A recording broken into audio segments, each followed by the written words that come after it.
Welcome to the Hyborian Keep. I'm Old Man Hyborian. Here, we review tales of Robert E. Howard's greatest character, Conan the Barbarian. Today, we'll be reviewing Heroic Signatures in Titan Comics' Savage Sword of Conan Reforged, issue number 2. This won't be some fluffy review. It'll be an old man's honest opinion. And just as a heads up, there will be spoilers. So I don't want you to go crying to your mommy if I say something that spoils it for you. If you don't want the spoilers, go to the summary at the end. And if you enjoy the video, please like and subscribe. And with that, let's get after it. The Savage Sword of Conan Reforged, issue number 2 by Heroic Signatures in Titan Comics. This is a remake of The Savage Sword of Conan by Marvel, issue number 15. A Robert E. Howard tale, The Devil in Iron. The original here was a cover by Boris. This edition here is a cover by Patrick Zircher. Not a bad cover. It's no Boris, but it's not too bad.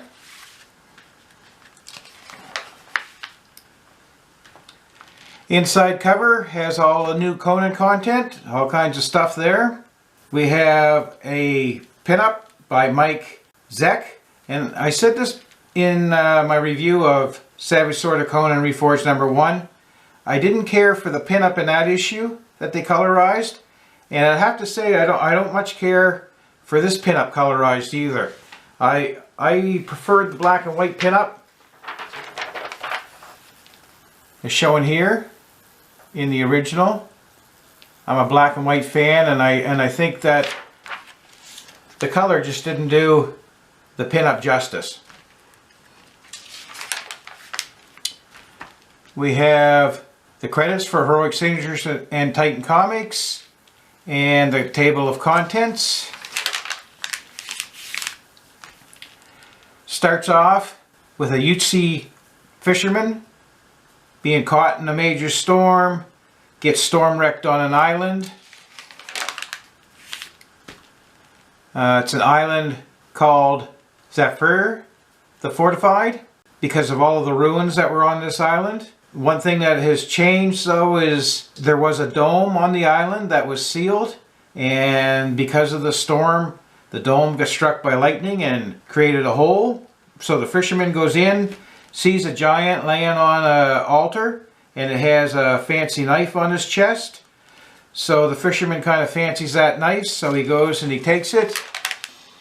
He picks it up, but as soon as he picks it up, the giant's eyes open, and he grabs a hold of the fisherman, who's totally surprised, and he breaks his neck. And then we flash to Turan, where the king of Turan has sent a message to the lord of Kanarzm, and he's not too impressed with the lord because of all of the havoc that the Cossacks are creating because of their new leader, Conan. So the lord and the counselor, they scheme up this plan by using this slave girl who is the daughter of a Nemedian lord to try to lure Conan into a trap. She's not too impressed being used as bait,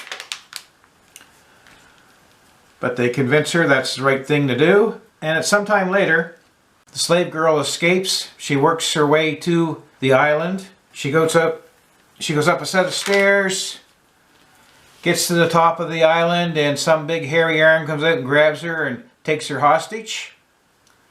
In the meantime, Conan gets word that this slave girl, who he had fancied because he's seen her before, that she's on the island. So he goes to retrieve her.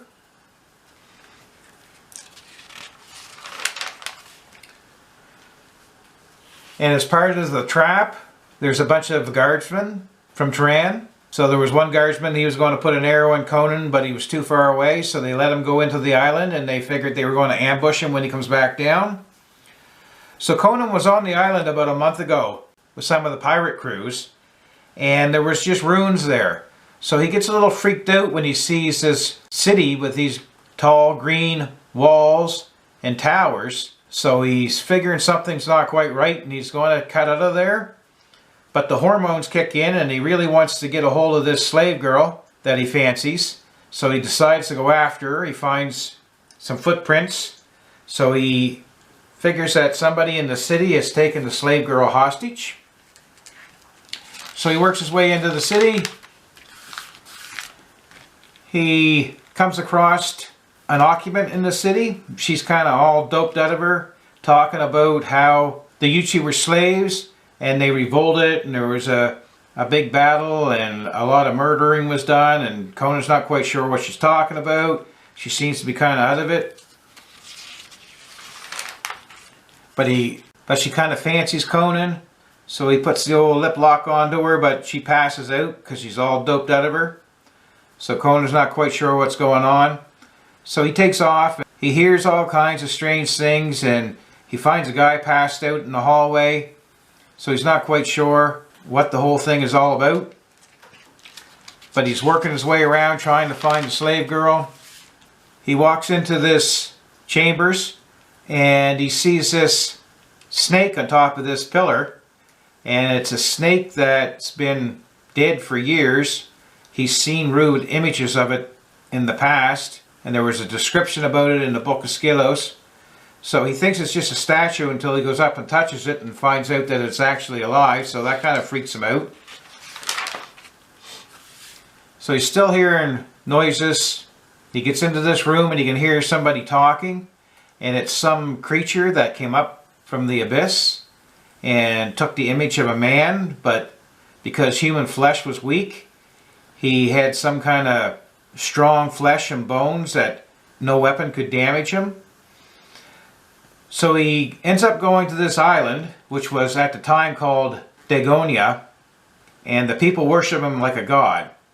So he has some kind of sorcery powers, and when the Yuchi, when they attack, this god enslaves them, so they became slaves of his people.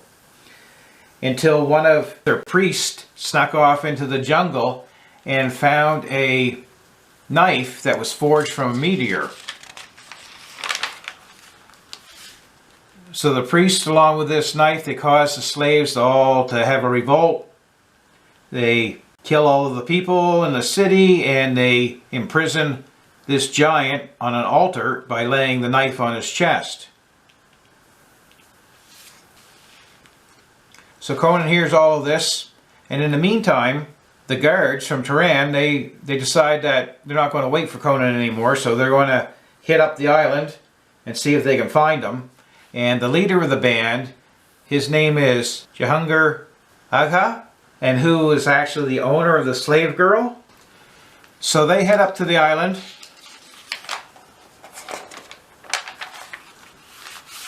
And they discover that there's a city there, where they figure the pirates have rebuilt the ruins.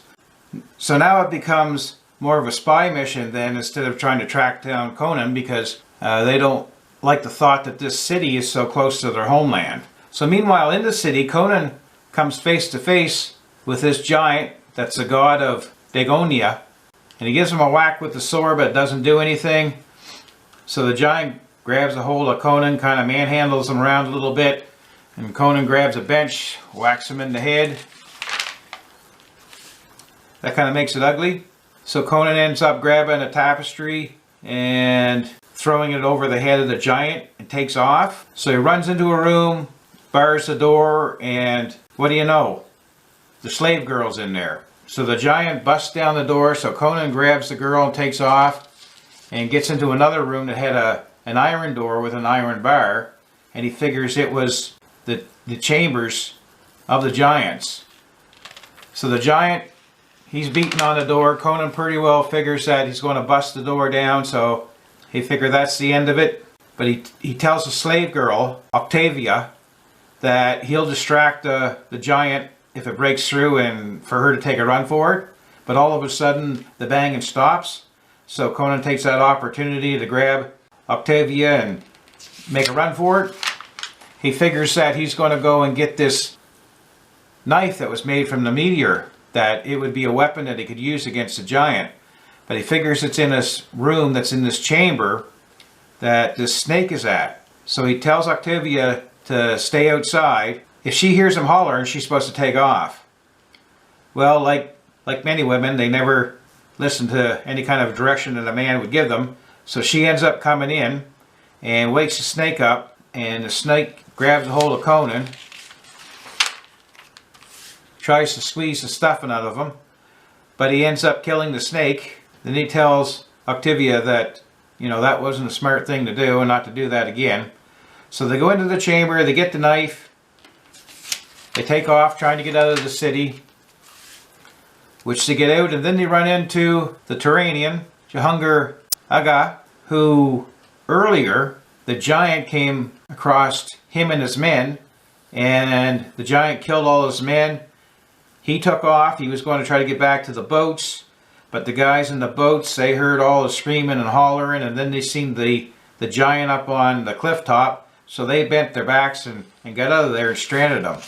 So now he runs face to face with Conan, figure he's going to kill him, so he tries shooting him with an arrow, but he misses. So him and Conan has a sword battle, and Conan ends up gutting him.